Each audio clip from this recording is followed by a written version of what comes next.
Tunggu dulu, sebelum lanjut, pastikan kalian menekan tombol subscribe dulu ya, biar kalian gak ketinggalan aksi-aksi seru Boruto. Biju sudah bersiap untuk mengeluarkan kekuatan besarnya, namun Naruto memutuskan menggunakan mode itu sesuai rencana yang sudah disusunnya. Sementara itu, Ishiki mengaktifkan Byakugan-nya. Dengan tajam, ia melihat pusat cakra Biju yang berada di perut Naruto. Tanpa menunggu lama, Ishiki meluncurkan sebuah batang besi raksasa yang mengandung elemen listrik, berniat menancapkannya tepat di sumber cakra tersebut. Namun sebelum besi itu menembus Naruto, Madara maju. Dengan kekuatan Rinnegan Dewa Otsutsuki, ia melindungi Naruto. Besi raksasa itu terbakar dan lenyap menjadi debu. Saat itu, lokasi mereka sudah sampai di tempat Shibai dan Madara berada. Desa Amegakure sendiri sudah rata, karena sebelumnya tertimpa kubus raksasa milik Ishiki. Naruto menoleh ke arah Himawari dan Mitsuki. Dengan suara tegas ia berkata, "Mitsuki, Himawari, segera bawa Jura pergi jauh dari sini. Jangan biarkan dia dekat dengan Otsutsuki, ini terlalu berbahaya." Himawari menatap ayahnya dengan ragu. "Tapi ayah, bagaimana denganmu?" Naruto mengangguk pelan, berusaha menenangkan. "Percayalah padaku. Kalian harus fokus menjaga Jura. Itu yang paling penting sekarang." Mitsuki akhirnya menarik tangan Himawari. "Ayo, kita tidak boleh membantah. Naruto sudah mempercayakan Jura pada kita." Mereka pun membawa Jura menjauh hingga ratusan meter, sampai tiba di sungai lembah akhir, tempat patung Hashirama dan Madara berdiri. Di sana, Mitsuki dan Himawari bersiap menghadapi Jura bersama. Sementara itu, Naruto berdiri bersama Madara, Obito, dan Orochimaru. Keempatnya menatap ke arah Ishiki dan Shibai yang masih tegak, belum juga bisa dikalahkan.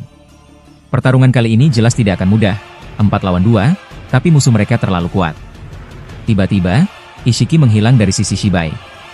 Dalam sekejap, ia muncul tepat di samping Madara, mengayunkan tongkat besi untuk menebas lehernya.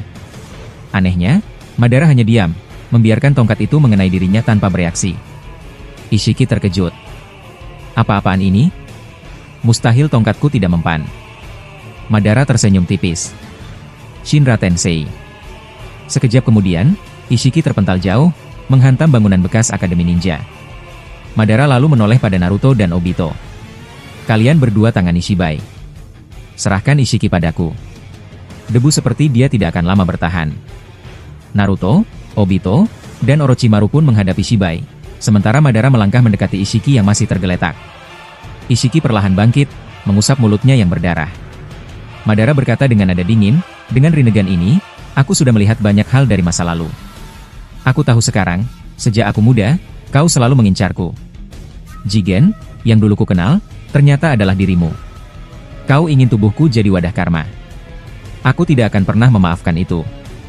Ishiki menatap Madara sambil tersenyum miring. "Dasar menjijikan. Jangan merasa dirimu istimewa. Kau hanyalah alat yang dulu dimanfaatkan Zetsu Hitam."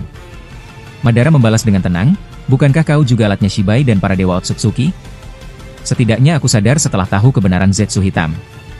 Tapi kau tahu dimanfaatkan, dan tetap saja mengikuti Shibai.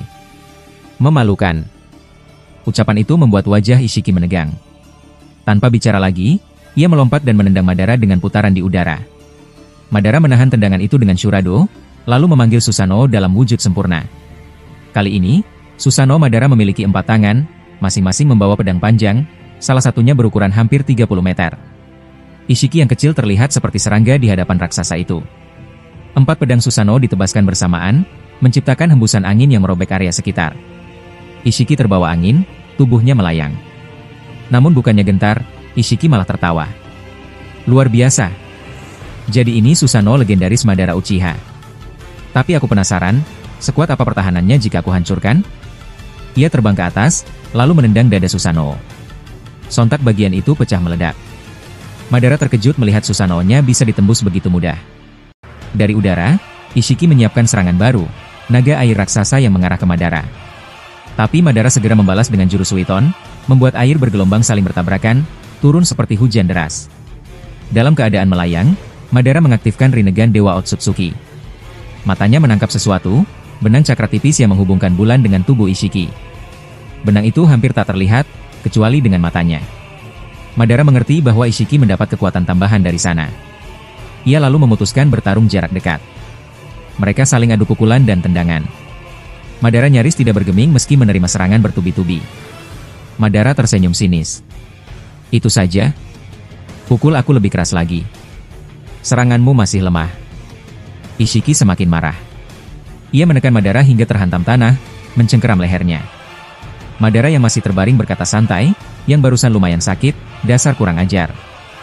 Ishiki merendahkannya. Jangan sok kuat, Madara. Kau tetap di bawahku. Madara menatap lurus. Kalau saja kau tidak menggunakan benang cakra itu untuk menyedot kekuatan Dewa Otsutsuki, kau sudah mati sejak tadi. Ishiki tertawa dingin. Seperti biasa, shinobi penuh alasan. Ia hendak membekukan Madara dengan kekuatan Kokugan agar menjadi patung selamanya. Namun tiba-tiba Madara menghilang. Ishiki kaget. Apa? Kemana dia? Sekejap kemudian, punggungnya tertusuk oleh Gudodama. Madara berdiri di belakangnya, lalu memutus benang cakra itu dengan Rinnegan. Benang itu sudah putus. Sekarang kau tidak bisa lagi menyerap kekuatan Dewa Otsutsuki. Mari kita lihat, seberapa kuat dirimu dengan kekuatanmu sendiri. Tusukan itu mengenai titik penting dalam tubuh Ishiki. Ia mengecilkan tubuhnya, muncul di udara dalam keadaan terluka. Dengan wajah menahan sakit, ia berkata, aku salah menilaimu, Madara. Kau ternyata lebih cerdik dari dugaanku. Tapi aku harus tahu, siapa tadi yang menghilang? Jurus apa yang kau gunakan? Madara menatap Ishiki dengan tatapan dingin. Ia berkata, bukankah kau sudah ribuan tahun tinggal di bumi dengan tubuh Jigen? Kalau begitu, kau pasti tahu apa kemampuan utamaku. Madara kemudian melanjutkan dengan suara tenang. Aku punya limbo. Aku bisa bertukar posisi dengan bayangan limbo kapan saja, tanpa orang lain sadari. Sejak Susanoo-ku kau tendang tadi, sebenarnya aku sudah bertukar posisi dengan limbo. Hanya pengguna Rinnegan yang bisa menyadari pergerakan ini. Jadi meskipun aku menjelaskan rahasia kekuatan ini, kau tetap tidak akan bisa melihatnya. Bahkan sekarang pun aku sudah bertukar posisi lagi. Yang ada di depanmu sekarang hanyalah limbo. Tubuh asliku berdiri di sampingmu, tapi matamu tidak akan pernah bisa menangkapnya. Ishiki terdiam. Ia mulai menyadari bahwa dirinya benar-benar tidak bisa melihat limbo Madara. Wajahnya berubah serius. Ia tahu lawannya kali ini jauh lebih berbahaya dari perkiraannya. Di sisi lain, suara Naruto terdengar lantang. Ia berteriak dari tempatnya bertarung. Madara, cepat selesaikan urusanmu dengan Ishiki. Aku butuh bantuanmu sekarang juga. Shibai ini benar-benar sulit dilawan. Madara melirik sebentar, lalu menjawab dengan nada datar. Bersabarlah, Tuan Hokage ke-7. Aku sedang berusaha menyelesaikan ini. Percayalah padaku, aku pasti bisa membuat Ishiki lenyap. Naruto langsung terdiam sesaat, kemudian wajahnya cemberut. Ia bergumam pelan. Kenapa juga dia memanggilku dengan sebutan Tuan Hokage ke-7? Baru kali ini aku mendengar Madara bicara seperti itu, terdengar aneh. Sementara itu, Ishiki terlihat mulai menyembuhkan diri. Luka di punggungnya menutup dengan cepat berkat teknik penyembuhan buah cakra. Jubahnya yang rusak pun diganti dengan jubah baru dari dimensi Daikokuten. Madara mengaktifkan mata kanannya, Eternal Mangekyo Sharingan, lalu membuka Rinnegan Dewa Otsutsuki di mata kirinya. Ia berbisik dalam hati. Izanami, aku akan menggunakan ini untuk mengacaukan pikirannya. Tidak butuh waktu lama, beberapa menit saja cukup. Aku yakin ini akan berhasil. Madara pun berniat mengaktifkan Izanami pada Ishiki.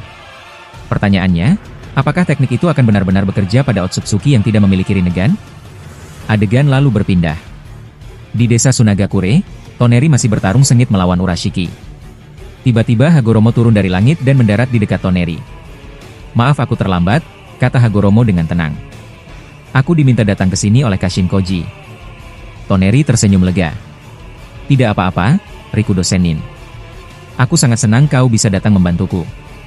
Rasanya terhormat bisa bertarung bersamamu. Urashiki menatap keduanya sambil mengejek. Hati-hati dengan orang tua itu. Walaupun tubuhnya lemah karena usia, kekuatannya masih di atas Naruto maupun Madara. Aku tahu banyak tentang Rikudo Sennin. Jangan remehkan dia. Kot, yang berdiri di samping Urashiki, menambahkan. Aku juga tahu kekuatannya. Jigen dulu menyimpan banyak data tentangnya di markas Kara. Aku penasaran, jadi aku akan mencobanya sekarang. Pertarungan baru pun dimulai. Hagoromo menoleh ke Toneri dan bertanya. Bukankah tadi kau ditemani Hidan dan Kazekage Rasa? Kemana mereka? Toneri menjawab cepat, mereka pergi ke ruang Kazekage untuk membawa jasad Shinki. Setelah dikalahkan Ryu, Shinki sempat kritis. Jadi Rasa dan Hidan membawanya untuk diselamatkan. Hagoromo mengangguk. Baiklah, kalau begitu kita berdua saja sudah cukup. Meski cakraku terbagi pada Madara, Obito, Naruto, Sasuke, dan Boruto, energi di tubuhku masih lebih dari cukup untuk melawan mereka. Urashiki mendengus. Banyak bicara, kakek tua. Aku sudah tidak sabar pergi ke bulan setelah menyingkirkan kalian. Ucapan itu diikuti serangan cepat. Urashiki melemparkan kail cakranya ke arah Hagoromo. Namun dengan tenang, Hagoromo menangkis menggunakan tongkatnya. Lalu, ia menyalurkan energi Sage mode berbentuk listrik mirip Chidori ke tongkat tersebut. Arus listrik menjalar ke tali cakra Urashiki, menyetrumnya hingga tubuhnya terhuyung. Toneri segera melayang ke udara, menciptakan ratusan bola cakra Tenseigan berbentuk runcing, lalu menghujani Urashiki. Tapi Kot menyerap semuanya dengan karma putihnya. Terima kasih, Kot, kata Urashiki. Kau sudah menyelamatkanku. Urashiki lalu membuka Yomotsu Hirasaka. Ia menghilang, kemudian muncul tepat di samping Toneri. Kailnya menembus dada Toneri, tepat mengenai jantung. Aku lengah, gumam Toneri dengan wajah kaget. Urashiki menarik keluar setengah energi Tenseigan, lalu memakannya. Tubuhnya langsung meledak dengan energi besar, Kinrin Tensei. Ledakan itu hampir meluluhlantakkan seluruh area, tetapi tiba-tiba saja semuanya terserap oleh seseorang. Ternyata itu Hagoromo. Tubuhnya berubah menghitam, Rinnegan-nya berevolusi. Simbol Gudodama muncul di tubuhnya dengan cahaya merah menyala. Di tangan kanannya ia menggenggam cakra biru, dan di tangan kirinya ia memegang cakra merah. Ia membenturkan kedua energi itu ke tanah. Dalam sekejap, setengah desa Sunagakure hancur dan amblas. Kantor Kazekage pun roboh. Di ruangan lain, Rasa dan Hidan yang tengah membawa Shinki terkejut mendengar ledakan. Apa yang terjadi? Apa Urashiki mengamuk? Tanya Rasa. Hidan menjawab cepat, tidak ada waktu menjawab itu. Cepat bawa Shinki keluar, ruangan ini akan runtuh. Mereka pun bergegas meninggalkan tempat itu. Sementara itu, Hagoromo kembali ke wujud biasanya, dengan jubah putih yang menjadi ciri khasnya. Kot yang sudah mengaktifkan karma putihnya, menyerang dengan taijutsu. Gerakannya sangat cepat, melebihi batas normal manusia. Hagoromo hanya menahan dengan tongkatnya, lalu Kot menghilang ke dalam sabuk hitam dan muncul dari pohon, sambil melempar bom cakra besar. Hagoromo menutup matanya, lalu membuka Rinnegan dengan cepat. Seketika, bom cakra itu berbalik ke arah Kot, membuatnya terpental jauh. Urashiki mencoba kembali dengan kail pancingnya. Namun Hagoromo menebasnya dengan Gudodama. Urashiki mengeluarkan jurus lain, Ameno Subaru Boshi no Mikoto, untuk menekan Hagoromo. Tetapi Hagoromo hanya menatapnya. Urashiki mendadak tidak bisa bergerak, seolah tubuhnya ditahan gravitasi. Hagoromo bersiap menggunakan segel bulan, teknik yang dulu ia gunakan untuk mengurung Kaguya. Namun Urashiki tidak tinggal diam. Dari telapak tangannya muncul energi biru raksasa, membentuk bola mirip rasengan, lalu membesar berkali-kali lipat. Hagoromo menatap Urashiki dengan serius. Ia kemudian berkata pelan, "Baiklah, aku akan mengimbangimu." Setelah itu, Hagoromo mengeluarkan energi Rikudo Senjutsu, kekuatan khas petapa 6 jalan. Dari tubuhnya keluar cahaya cakra yang bentuknya mirip dengan milik Urashiki.